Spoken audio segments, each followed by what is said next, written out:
রাশিয়ার মস্কোয় রুশ ফেডারেশন কাউন্সিলের উপস্পিকার কনস্টান্তিন কোসাচেভের সঙ্গে বৈঠক করেছেন বাংলাদেশের পররাষ্ট্রমন্ত্রী ডক্টর খলিলুর রহমান।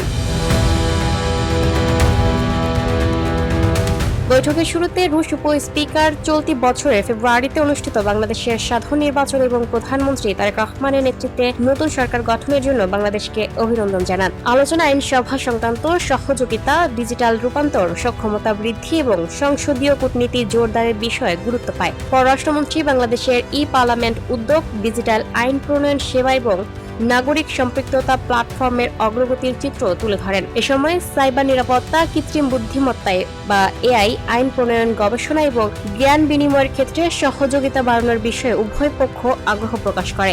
পাশাপাশি সংসদীয় প্রতিনিধি দল বিনিময় ও সক্ষমতা বৃদ্ধিমূলক কর্মসূচি সম্প্রসারণ নিয়েও আলোচনা হয়।